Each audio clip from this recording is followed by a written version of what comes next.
Hello friends, present అయితే మనం Rajahmundry Gemini ground ఎగ్జిబిషన్లో అయితే ఉన్నాం అనమాట. ప్రజెంట్ అయితే లైట్లు అయితే వేసారు. ఒకసారి చూడండి లైటింగ్ అయితే ఎలా ఉన్నది. లైటింగ్ అయితే దగదగ అయితే మెరిసిపోతుంది. లోపల కూడా ఇంకా అయితే ఉన్నాయి చాలా చూపించడానికి. మిగతా కానీ లైట్ అయితే ఇంకా లోపల అయితే ఇంకా ఉన్నాయి, అవి చూపిద్దాం. ప్రజెంట్ అయితే లోపల చీకటి ఉంది, ఇంకా లైట్లు అయితే వేయలేదు. మనం అయితే లైట్లు వెలిగించిన చూపిద్దాం. ఈ వీడియో నచ్చినట్లయితే లైక్ చేయండి, షేర్ చేయండి, సబ్స్క్రైబ్ మాత్రం చేసుకోండి. మనం అయితే ప్రజెంట్ అయితే లోపలికి తాజ్ మహల్ అయితే వచ్చాం అనమాట. మనకైతే లైటింగ్ అయితే ఎరగొట్టేశారు. కింద వర్క్ అయితే జరుగుతుంది, ఇంకా మనం మ్యాట్ అయితే వేయాలి. ఇంకా చిన్న చిన్న వర్క్లు అయితే ఉన్నాయి.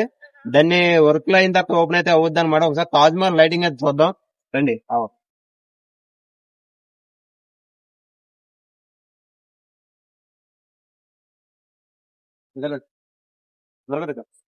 ప్రజెంట్ అయితే కింద అయితే మ్యాట్ వేసారు, అటు అయితే లేదు. ఇంకా వర్క్ అంటే చిన్న చిన్న వర్క్లు ఈ 2-3 రోజులు అయితే ఓపెన్ అయితే చేద్దాం అనుకుంటున్నాము.